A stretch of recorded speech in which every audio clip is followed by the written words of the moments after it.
नमस्कार दोस्तों, जय श्री राम। फिर से आपका दोस्त एडवोकेट रमन कुमार महतो।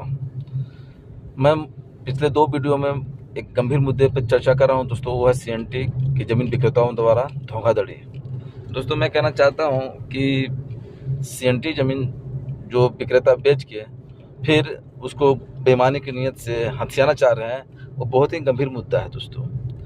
अभी बहुत सारे लोग मेरे फेसबुक अकाउंट में कमेंट किए हैं कि हम मासूम हैं, गरीब हैं, अनपढ़ हैं, गंवार हैं और हमसे ठग के पैसा बेच दिया।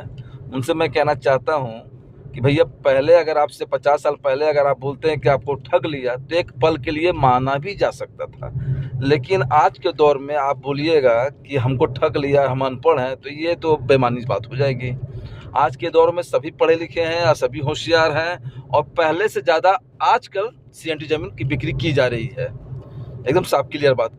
न्यायालय जाइए, कोर्ट जाइए, देखिए सबसे ज़्यादा अभी सीएनटी ज़मीन की बिक्री आज के लोग ही कर रहे हैं जो पढ़े लिखे हैं। दूसरा बात मैं बताना चाहता हूँ कि लोग कहते हैं कि जब पता है कि सीएनटी ज़मीन बिक्री खरीद नहीं सकते हैं तो लोग खरीदते क्यों हैं। तो मैं उनसे भी बोलना चाहता हूँ मित्रों कि जब पता है आपको कि सीएनटी ज़मीन नहीं बेचना है तो पैसा रुपया लेके गरीब आदमी को क्यों ठग रहे हैं, क्यों बेच रहे हैं। अरे भाई, जब आपको भी तो पता है कि सीएनटी ज़मीन नहीं बिक्री होती है तो आप क्यों बेच रहे हैं। अगला पे इल्जाम मत लगाइए। अगला तो बेचारा 2 डिसमिल 3 डिसमिल पैसा जमा करके गरीब आदमी, ठेला वाला, रिक्शा वाला, फुटपाथ पे रोड पे दुकान लगाने वाला 2 3 4 डिसमिल लेके वो किसी प्रकार से रांची जैसे, धनबाद जैसे, बोकारो जैसे शहर में रह रहे हैं। अब उनसे पैसा लेके आप ठग रहे हैं और फिर कभी आपके गोतिया पहुंच जाएंगे, आपका भाई पहुंच जाएगा कि भैया मेरा भी हिस्सा है, मेरा भी ज़मीन में पैसा है, आप दीजिए हमको, नहीं तो घर बना नहीं देंगे।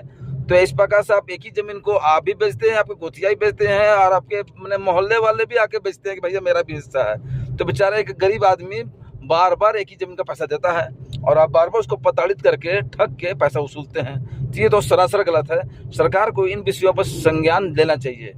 और एक मुद्दे पर लोग, एक भाई कमेंट किया कि भैया हम खराब ज़मीन से बेच रहे हैं तो आप खरीद लीजिएगा। तो मैं कहना चाहता हूँ उन भाइयों से कि भैया, अगर कोई दुकानदार कोई भी खराब सामान या मिलावटी सामान बेचता है तो कार्रवाई क्रेता पर नहीं होती है, विक्रेता पर होती है। उसी प्रकार से आपको जब पता है कि आपकी ज़मीन सीएनटी और वो बिक्री नहीं हो सकती है तो आप क्यों बेच रहे हैं उसको। आपको नहीं बेचना चाहिए। एक भाई ने कमेंट करके बोला कि भैया हम लोग नहीं जाते हैं किसी को बोलने के लिए। तो मैं उनसे कहना चाहता हूँ कि रजिस्ट्री हो चाहे नामा हो चाहे बिक्रीनामा हो, किसी में सबसे पहला नाम रहता है विक्रेता का, उसके बाद होता है क्रेता का नाम। जैसे एक बाजार में जब तक दुकानदार नहीं लगेंगे, एक मेला में दुकानदार नहीं जमा होंगे, वहाँ क्रेता नहीं जाएंगे। तो इसीलिए आप जब तक एक आदमी